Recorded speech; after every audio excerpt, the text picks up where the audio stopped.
uncomfortable truth about Ozempic updated version. Why did they update it? Last few years, Ozempic or Mounjaro managed to make millions. Oh my god, I tried Mounjaro and nobody told me that it would stop my fucking medication for my my Yaz prescription, which is a birth control, which makes my PCOS or PMOS manageable. And then I had a non-stop period for 30 days plus. Yeah.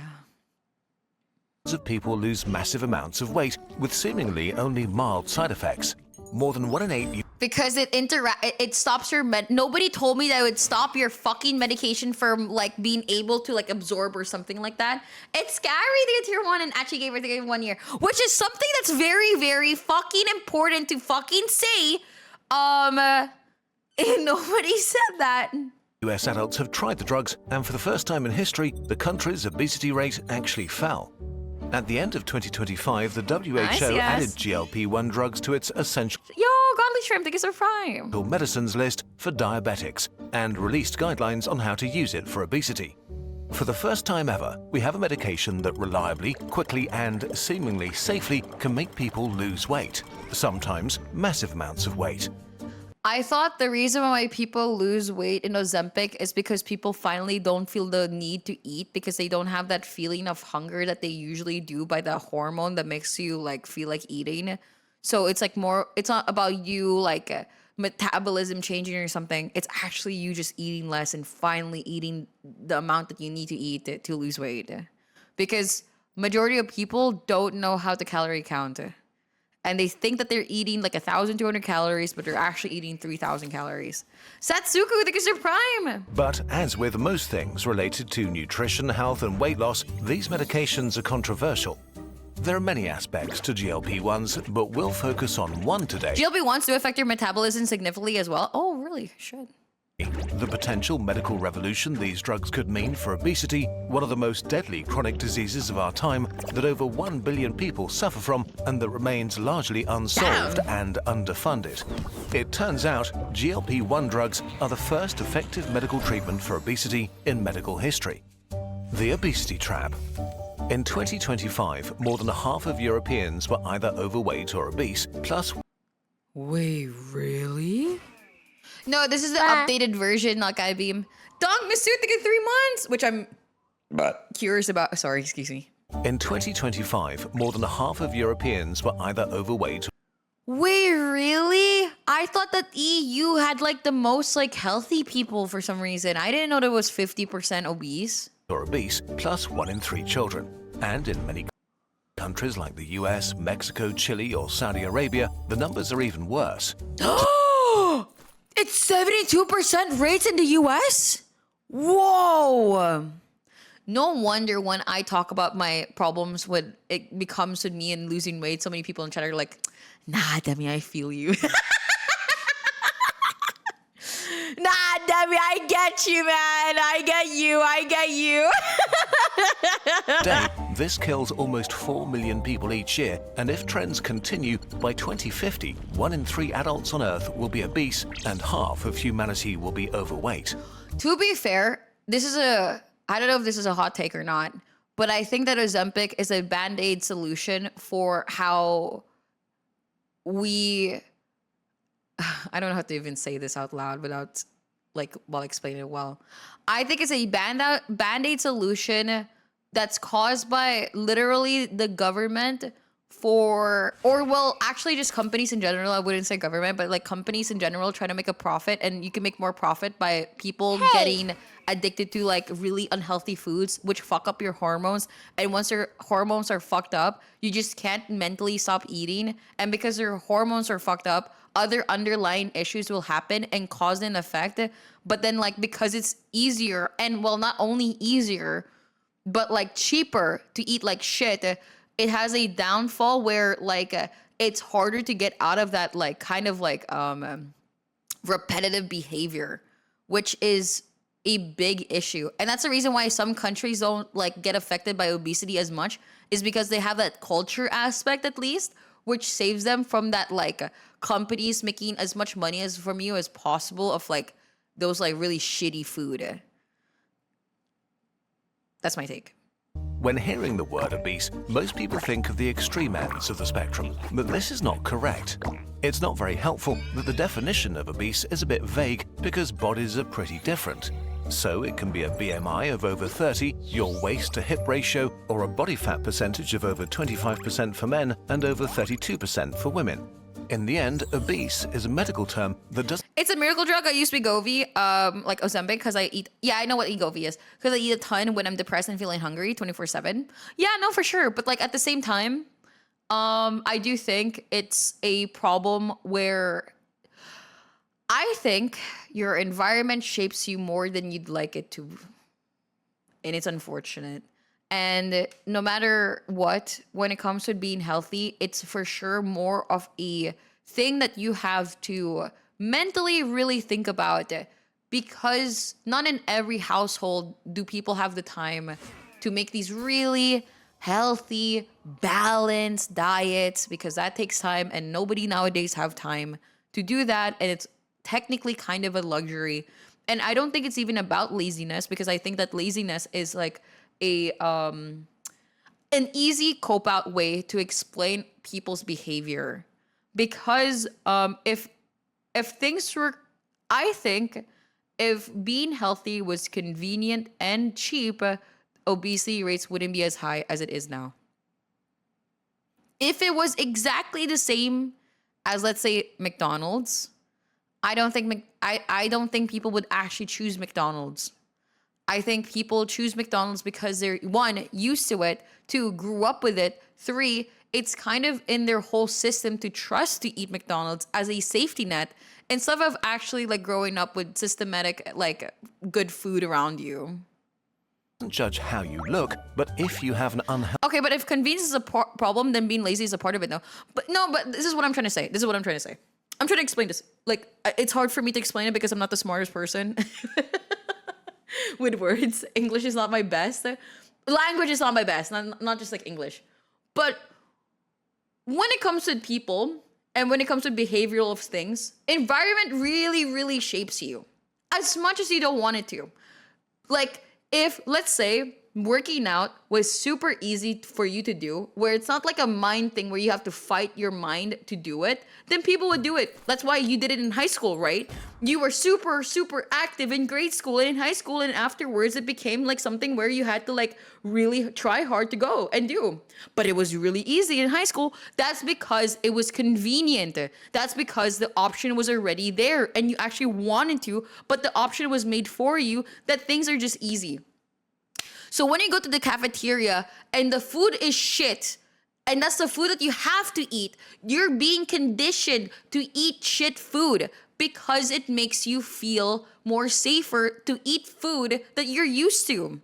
So if the schooling system is literally not helping a healthy diet, and now you're being conformed into this diet that now you're being used to for like 15 years of your life eating slop, of course, for the rest of your life, eating healthy would be a really hard thing to do. Because sometimes it's also, one, expensive to eat healthy in some areas. I'm not saying everything, so maybe in your area it is easy. But like, I'm just saying, it's a long way to go. You know what I mean? Renact though, they got 3 months. That's how I think.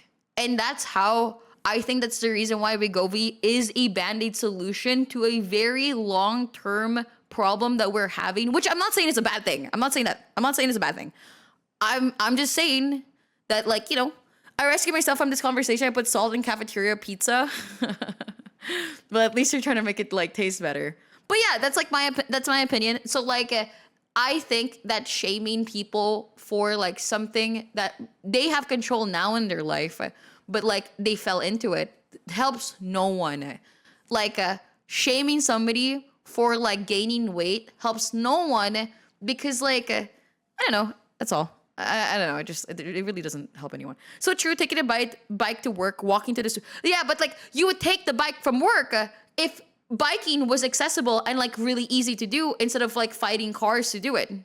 Like how Netherlands made like biking very accessible. The reason why people in Japan are super healthy is because like walking is in their literal system to do. walking and eat, they don't even eat healthy sometimes. They just walk that fucking much that they lose so much weight that like the obesity rates are just really low. So like in places where like, let's say exercise is looked upon like, well, it's like the norm or something like that, it's just so much easier when it's built into your daily life. Once it's built to your daily life and it's accessible and easy, then I don't think obesity would be as high as it is right now. Healthy amount of body fat. How did we get here? For most of our history, food was scarce. So when our ancestors found a calorie bomb, binging on it was the best of ideas. The more sugar, fat and salt, the better. Our brains are wired to love these foods.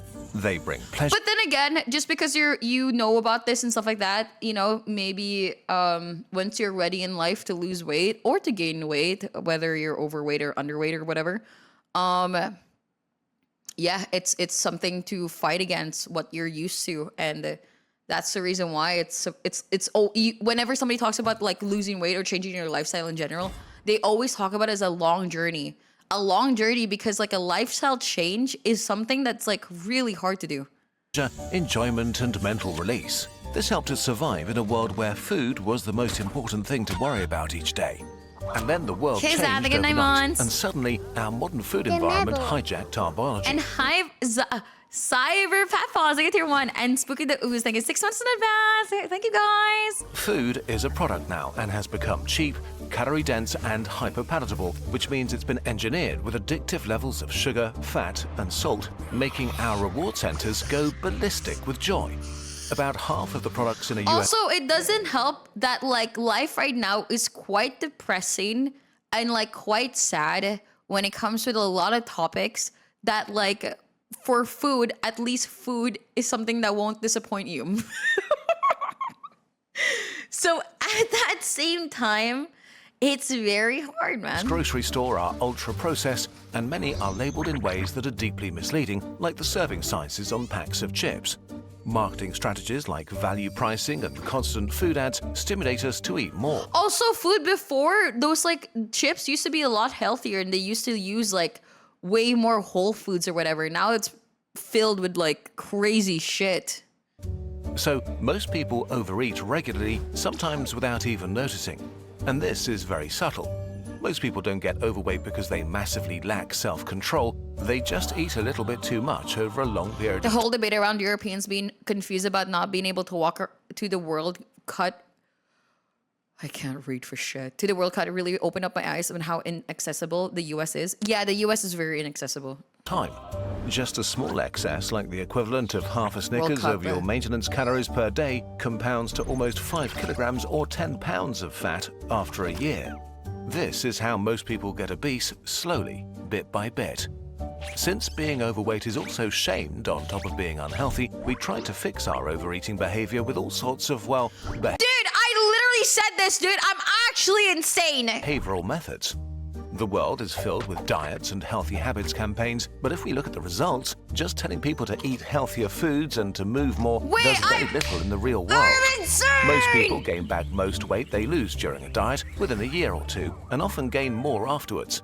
Often through little fault of their own, because once you do lose weight, your body's also working against you by trying to bring you back to the fat baseline it was used to. Really, the only reliable way to do it is a lifestyle change, not a Wait! Oh my god! break from calorie-dense food, but a lifestyle where you eat it only occasionally or not at all. Which is not just very hard, but also feels like saying no to some of the best things in life. I think the hardest thing for me to ever quit, because this is too high calorie dense and not like worth the calories or whatever. Well, actually it is worth the calories, but like I just need to stop eating it because it doesn't make you full or anything, is fries. Man, potato corner is just so fucking good with their barbecue flavor, and it really fucks me up not being able to eat fries, and I get really sad, and I really actually really love fries. Finally, there's simply hunger, a really strong and hard to ignore signal from your body. How hungry you are is genetic, so just through bad luck, you may experience a lot of food noise and think about eating a lot. And to make things worse, in many people who get overweight or obese, their hunger signal becomes dysregulated. Not necessarily permanently, but even after losing weight, it can take a long time before your hunger adjusts downwards again. Oh, and this is interesting. exactly where GLP-1 drugs interact with our biology. Your hunger is hormones. And that's the reason why people with PMOS or PCOS has a really hard time losing weight. It's not about calorie counting. It's about the mental of like keeping to like that lifestyle is because your hormones are working against you. Like when people say, I think a really evil saying is how like it's impossible to lose weight with PCOS, and it's not about the food. It's about your like literal body working against you, your hormones working against you, which is what makes it impossible to lose weight. It's like it's just hard as fuck. Many eating behaviors, eat now or later, chocolate or vegetables, are actually governed by an orchestra of hormones that are not within your control. You're not hungry in the evening because you decide to be. Because it's caused by insulin resistance. I thought it was the opposite, that PCOS causes insulin resistance. We're retaught to get tier 1. Am I right about that? Or am I wrong? I don't think it's caused by insulin resistance. I thought it created insulin resistance in the body because of the hormone issues that you have. Because this is when your body needs energy, but because Any your fact body checkers? releases certain hormones. Let me Google it. Does PMOS create insulin resistance? Yes, insulin resistance is one of the primary underlying drivers of PMOS. Rather than simply being a complication of the condition, it's considered a root psychological mechanism for most women who have it. Oh. And it turns out your fat is one of the major regulators of this Nito lose like orchestra. 25 months. If you're overweight or obese, the excess fat is throwing your hormonal orchestra out of tune. This may make you more hungry or push you to overeat more, creating insulin resistance that causes type 2 diabetes and so on. We made a video if you want details. But there's one specific hormone that plays its tune quietly in the background, even in obese people. The glucagon-like peptide 1, or GLP-1. It's one of the hormones your body releases after a meal. Do they say what's the difference between their old video and their updated version? Or are they just going to rehash the info? It tells your pancreas to release more insulin to keep blood sugar in check and slows down your digestion to keep food in your stomach. And in your brain, it increases your feeling of fullness and being Violinist, satisfied, okay. curbing your appetite. These effects are usually modest. Once in your bloodstream, GLP-1 disappears in barely 2 minutes, its song quickly fading away. So one day, scientists had an idea. What if we made artificial copies of GLP-1 that play the same song but louder and much longer? A GLP-1 signal that stays in your body would boost insulin and silence appetite. The first artificial GLP-1 was approved in 2005 for diabetes. I've been thinking about going back into the GLP-1 medicine, but then I've just been scared because of my interaction with Mounjaro. But then apparently they told me that I wouldn't have that issue with Wegovy. But I'm like, ooh. I don't know, I'm just kind of scared. And in 2014 for obesity, but the revolution came with semaglutide and tirzepatide, Ozempic and Mounjaro. Zav's LFG, I think it's tier 1. No, Mounjaro works with 2 hormone thingies, which is GLP-1 and something else. Ozempic works with 1. Wegovy works with 1 as well. Really powerful GLP-1 agonists that play their songs in your bloodstream for up to a week. They send out a loud and But all of steady them does signal GLP-1 that dials and then the down others your do appetite more. 24/7. You still enjoy food, but you feel full and satisfied much sooner, making it easy to not overeat. And since the song never really switches off, you feel less hungry throughout your day, making you eat less often. How intensely you feel hunger is largely genetic, so especially people who suffer from food noise, a constant urge to eat, feel a huge psychological relief from the drug. Finally, their body stopped screaming at them. Suddenly, you're dieting without expending willpower, without really thinking about it. It feels magically effortless. By changing your biology, a drug changed your behavior. But, Is this a good thing? Oh, here's the Miracle drug. updated. Maybe this is the updated version. Like, On the weight loss side, these drugs are incredibly effective. In 3 months, you can lose 10% of your initial weight. 3 months later, over 15. Darkrai, thank you so much for the 1 year. And after a year, you may reach more than 20%, a level of Absolutely weight loss love that used to watching only your really be achievable through bariatric surgery. In other words, GLP-1 drugs make excess weight melt away like nothing before. We can't stress enough at how unhealthy obesity is, causing everything from diabetes. It's a lazy cheat. I think any drug that helps humans live their life happier is a good thing to happen in the world. And there is nothing that you can gain from villainizing a drug just because it works. To heart attacks and cancer, so the consequences for health are stunning.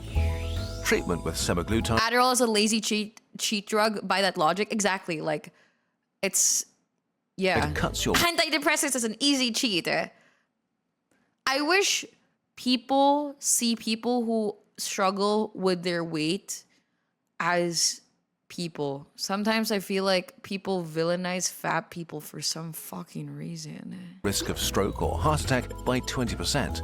I don't understand. 17 You months- wouldn't say this to a depressed person trying to like be better by not being depressed. But I see this so often where people like trying to lose weight and finding workarounds to finally make them actually genuinely lose weight. And then suddenly it's like, oh yeah, she cheated. Well, I don't get that. I genuinely don't get that. No, guys, I finally got this medication that like made me happier in life. And I'm not depressed as much anymore. And it's like really helped me. And I trialed and errored so many things in life for this to work out. And, oh, you cheated. Nobody would ever say that. But why do people say that when it comes to losing weight? So tirzepatide crashes your chances of developing diabetes by 60. I can imagine it helps those who have weight they can no longer normally get rid of. But people do hate depressed people too. I was told a coward for taking antidepressants. My That's boss so odd, takes right? Ozempic not for weight loss, but to help control his blood pressure. Yeah, people forget because that one of Ozempic his is also a other diabetes, like, medications thinks his medication. blood too much. 6%. They also reduce sleep apnea, improve kidney and liver function. It is a lazy cheat. Most people come back to their bad behavior. Maybe it's a mental thing then. Maybe it's because they literally said this in the video, where their hormones literally work against them and because it makes them gain weight. Why is this not treated as something like mentally or hormonal issues than rather just like fucking laziness? Or they're lazy? I think I'm gonna be like, if I try to argue this, sure, people can be lazy. Yeah, that's not the fucking point. The point, are they actually lazy for actually genuinely doing something for that to change and they literally lost weight afterwards? If they were truly lazy, then they wouldn't have lost weight because they would have continued their fucking habits. What are you talking about? I don't understand that. If people were truly lazy, then they would have ate anyways because they literally wanted to anyway, and then the drug wouldn't have fucking helped them anyway. But then the drug actually did help, and it made people lose weight with the things that they were like literally struggling with. Lower inflammation, cut cancer risk, and may potentially slow Alzheimer's. They might even The fact that once you fix the hormones, they finally lost weight, doesn't that say it's a hormonal issue more than laziness? boost fertility, as obesity often disrupts hormones and increases complications during pregnancy. Oh. And there may be more positive long-term effects. Some of these benefits are a direct result of weight loss, but intriguingly, they sometimes occur regardless of how much weight has been lost, and some have been seen in patients who weren't obese to begin with. We don't know why yet, but it seems like turning up the GLP-1 signal is synchronizing the whole metabolic orchestra, restoring a balance between brain, gut, and body. And as if that weren't enough, GLP-1 drugs may also quiet The other cravings. statistics for They weight loss is very severe. Over a certain weight for most bariatric surgery is the only solution. Yeah, that's true. Back in the day. It is not a discipline issue. It is a biological issue. The 99% failure of attempting just discipline shows that. The fact that some people needed a surgery that halves their stomach, or not even half only, but like literally 1/4 of your stomach to finally lose weight, I feel like it's not a fucking lazy issue anymore. It's genuinely like a biological issue as well. Maybe it stemmed from like a bad habit from childhood or something. I have no idea. I can't pretend I do. But like, I am never gonna be against somebody literally trying to better themselves. Even like, I don't know. To reduce the use of alcohol, nicotine, cannabis, and opioids. Even if people were lazy, it did all get gained back. Why do people care so much what other else is doing with their own body? I think it's because people have ego and they don't like it when everybody is actually in the same plane of in their like lives.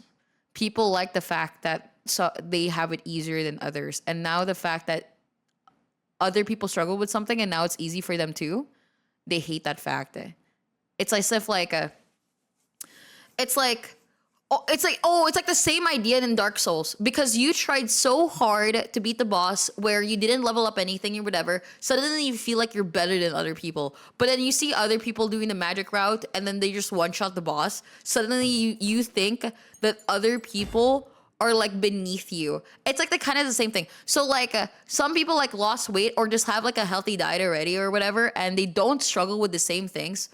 But then they see somebody like doing this magic cheat code that makes their life easier and now makes the same like end goal easier. They think it's cheating and they think it's like whatever. Trials are underway to confirm these effects. If the results hold... It's actually the equivalent of stop having fun, but for self-improvement. Everyone just mentally children. They need to find a way to beat down on somebody. If that's you lost weight by using drugs, then they'll take that. Yeah, I think that people like to be in the same playing field. And when somebody like feels like they're cheating, they feel like this ego pride issue. And they need to like comment out in the comments. Like you taking antidepressants or something to better your life, somebody just has to bring you down to their level. Like of being like, oh, you just like, you're such a coward or something like that. Because, I don't know. They could become something unprecedented, real anti-addiction drugs. But of course, there are side effects. Most commonly nausea, vomiting, diarrhea, and constipation. Not fun, but usually harmless and fleeting for the vast majority of patients. More serious stuff like pancreatitis, kidney problems, or gallbladder disease do happen, but for well under 5% of people. Oh. So it's pretty risky to take these drugs without medical supervision, and in extreme cases, they can land you in the emergency room. While these drugs are not really that new, since diabetics have been using them for decades, because now millions of people are using them, we might discover new side effects in the coming years. Apart from this, the main downside of GLP-1 drugs may come from their greatest strength, rapid weight loss. If you don't actively check what you eat, taking these drugs is just an unhealthy crash diet. Truing. Pro Fit Roll Game, they get tier 1. Any steep calorie deficit requires resistance training and plenty of protein, or else you'll lose a lot of muscle along muscle with the weight. fat. That's harmful at any age, but especially after 40, when building muscle gets harder and the risk of falls starts to rise. So, while these drugs change your biology, they don't do all the work for you. Staying healthy still requires you to adopt healthy habits. In the end, the same is true for these drugs as is for any other diet. Without a lifestyle change, you either have to use the drugs forever, or you'll probably gain the weight back. After about a year, the weight loss slows down and... I thought the only way to get these drugs if you're prescribed it and talk to a doctor. Can you get these drugs without talking to a doctor? eventually stops in most people. At this point, you usually stop using the medication. If you use that time to change your eating habits, you have a... It's off the counter? Whoa. That's intense. Oh, I didn't know that. Really good chance of keeping the lost weight off. But about 25% regain a significant chunk, and some 20% put back on all of it. So, for many, maintaining the results may mean staying on the drug forever. Is this a bad idea? Well, we don't know. The newest generation of drugs is just too new, so there's no long-term data. The first GLP-1s from 2005 haven't shown major issues. Oh. Based on what we know today, it 2005? seems pretty clear that living with obesity is much unhealthier than living with drugs. Fairs. Obesity is a really big issue. To be crystal clear, this doesn't mean that these drugs are for everyone. If you want to lose a couple of pounds but are otherwise healthy or and have Gen X idealism of I suffer, you should too. Man, just learn to have some whimsy and plant some trees you'll never see the shade of. Leave the world a better place and tell people that they did a good job when they make life easier. Deem, don't listen to the weirdos. IMO, if you're already thin and you're healthy as fuck and you use GLP-1 or like any weight loss drug, then you're fucking mental. Like, why would you want to have drugs in your body if you don't need it? Like, this is a drug that is for people who literally just they will actually genuinely have that chance of getting that side effect just so they can finally have that healthy life. You know what I mean? They will like, yeah, I know it has side effects, but like, I think it's better for me to be like normal weight than it is to be obese. And so, yeah, it's a fair trade-off, right? A lot of people here in the US are using them just to lose weight when they're normal, otherwise like 50 or less. Oh, well, I mean, shit. I'm surprised how people are so easy to like take drugs and stuff. I personally, maybe it's because of my like issues with drugs. I always get the side effects. Maybe I'll have a different opinion on this if I weren't always the person that every single time, you know, that like fucking like, oh my God, side effects include blah, blah, blah, blah, blah, blah, blah. When taking a like specific medication, I always get it. I always get it. There has not been a time I didn't get it. It's so fucking annoying. Oh, this medication actually gives you headaches. I get it. I always get the fucking headaches. So like I try for myself to be codependent on the least amount of drugs I can. If I can handle not taking pain meds, I'll do it. Because like I can't fucking handle the side effects. I literally can't fucking handle it. no chronic disease, these drugs were not made for you. You really should go the traditional route first before you start injecting drugs. Using it to get to unhealthy amounts of low body fat is definitely not a great idea. In a nutshell, the best thing these drugs do I'm surprised that this is available over the counter. I feel like this is one of those things where you should get seen first. I had no idea. In the Philippines, you have to have a prescription for it and to be medically checked before you can take these when it comes to your like one, your blood, two, your like your body and stuff like that. I'm surprised for I don't think this kind of drug that affects you this much and could have that kind of side effects should ever be like non-prescribed and just over the counter. That's crazy to me. is to remove the pressure of intense hunger and food noise to give you a time window where you can change your habits. You still need to saying it's over the counter, it's not. Well, I think it's over the counter for some countries and it's not over the counter in other countries. change your habits though. No drug can fix that for you. Conclusion and opinion. A recent study modeled what would happen if millions of US adults who are obese or overweight got GLP-1 drugs for life. In just I think if that happened and if only like let's say 5% of people are like overweight, you'd finally see the reduced amount of food, shitty food, ass, whatever, way less. And food of like snacks and stuff will be a little bit cheaper. Wicked Naffy there for 4 months. 2 years, about 50% of all obesity in the country would vanish. Over the years, it would prevent 26 million cases of diabetes, 13 million cases of heart disease, and 5.5 million premature deaths, which seems like a pretty good thing. And new drugs that are in final trials promise to work even. Someone being insecure over weight is more unattractive than the weight itself. That's in everything. Guys, in anything, confidence is number one. You can look like the hottest person in the room if you know how to like make other people perceive you correctly as the way that you want to be perceived. Better. Defeating obesity suddenly feels within reach. Right now, the biggest obstacles are actually supply shortages and high prices, which make these drugs inaccessible for many who actually need them. That's impossible. I think the way you carry yourself can literally go further in life than anything. Patents for semaglutide and tirzepatide will expire soon in many countries, and prices... But anyway, we're not talking about overweightness because of attractiveness. This video is all about like health stuff. If you want to talk about overweightness for attractiveness, then this has nothing to do with it. This is like a drug that you take if you're obese and you've tried all the losing weight thingies and it's just not working for you, and you want to finally just like try something new to like maybe have a lifestyle change while having a helping hand guide you to not put too much mental strain on the food noise, but still have a lifestyle change, not just eating less of your junk food or whatever. For them will collapse as a result. In the long run, increased production and plummeting costs seem almost guaranteed. So, should we just inject obesity away?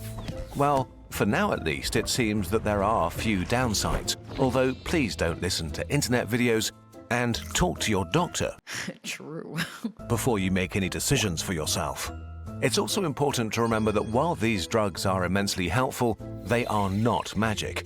They make a hard thing easier, but it still requires you to change your habits and put... Yeah, I'm thinking about trying it. I've tried everything, but my food cravings are too hard to suppress. Yeah, fairs. Genuinely. As somebody, yeah. I also have that trouble. I feel like I can just never lose weight sometimes because my body just keeps on like fighting against me for it. It's a very hard thing, but like, I'm just personally very scared of drugs. I just don't want to feel the side effects again. In some effort. They can gain us the time we need to fix the root causes of obesity. But it does seem the future just got a whole lot healthier. Our latest limited edition pin is here, kicking Oh, cute! off the new Cosmic I have been on Wegovy for 1.5 years now, and it's great. Oh, I'm happy for you, man. Time collection. It's hard, but don't give up. I'm not. It just sucks. I wish I just didn't have to fight the food noise thingy, which is exactly why I wanted to take that's the reason why I did take Monjaro. I just got unlucky with the fact that I did not bring up the fact that I am taking birth control, which I very much need for my PMDD, which causes my emotions to be extremely bipolar.